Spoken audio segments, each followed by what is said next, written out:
Storytellers, when was the last time you guys were genuinely scared to tell a story? Do you get scared to tell it? I mean, I think you work within a kind of world. Every show operates within a world that is established. And within that world, things are done in a certain way, just as in a musical comedy, people sing. And you have a sort of style. I mean, in the Downton style was that terrible things happened to them, but you never saw anything. Mm-hmm. You never saw people being raped or murdered or any of the other terrible things that happened. But we were interested in going into the results, in their emotional well-being and all of that stuff. But there was nothing graphic. On the other hand, I'd be perfectly happy to write a completely different show that had a different language and everyone was cutting each other up, throughout. I think it's just, it's the style of the show, and then you take the story into that style, really. I don't think you would be nervous unless the story was completely incompatible with the show. Should I ring for more tea? Are you always so cool and collected? I do hope so. I'm not sure what you mean. Well, only that your words have made my heart pound at such a rate, I'm surprised you can't hear it. I'm hot, I'm cold, I can barely breathe, and it's all because of you. I must say, you carry it off rather well. Thanks. You've had people, die on the show, and I imagine there is a panic of, oh gosh, how is the audience going to respond to this? What you have to remember is that every single story has happened to an enormous number of people. They don't have to know you that you've ripped it off. There's a limited number of human experiences. Yeah. And I think you do worry, particularly with serious stuff, that you are handling it with sufficient reverence. I mean, when Sybil died in childbirth in Downton, I had some letters after that really made me cry. I mean, people writing about their own daughters dying and God, blimey.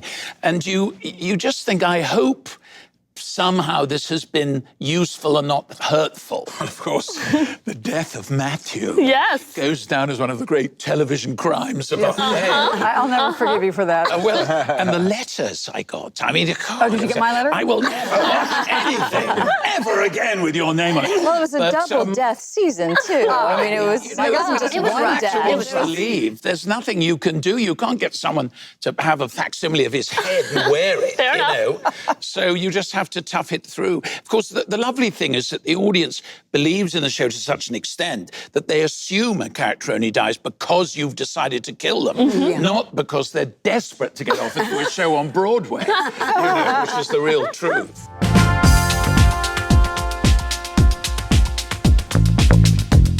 Are you better at writing what you know, or is the job of a writer to be able to write about all different types of people and characters? I don't think writers can be held back by the fact that I can't deal with rape because I'm not a woman. I can't deal with anti-Semitism because I'm not Jewish. I can't deal with racism because I'm not black. None of us will be able to write anything. We all have to write stuff. Sure. We write characters who are not our own sex. We must, because that's what we're doing. And I think, of course, in a way, you think, I hope I'm being faithful to this. I hope I'm not being offensive. I hope I've got the right elements of this. But to some extent, it's an act of faith when you write. You just have to jump in. I mean, the primordial stuff, we all know what it is to be heartbroken. We all know what it is to be grief-stricken. We all know what it is to be incredibly happy, I hope. And of course, you draw on that. Yes. But I think you have to believe that if you're fascinated by a circumstance, by a particular people, you are entitled to tell a story about them. I mean, otherwise, none of us would get anywhere. So what are the shows that inspired you as storytellers? I mean, whether it was as children, whether it was sort of later, more recently. Yeah. Mad Men was pretty perfect for me, actually. I just loved it. It didn't inspire me to do it because I didn't start watching it until late. I'd sort of missed it. And a friend of mine said, you're completely mad and I'm giving you the first series for your birthday. And then I was absolutely hooked. I thought it was stylistically, it was so sort of chic at the same time as everything else. And I loved West Wing and I loved The Good Wife. I mean, I think American television has been fantastically strong over the last decade, really. Yeah. Hello, I'm Julian Fellows from Downton Abbey. Thanks very much for watching.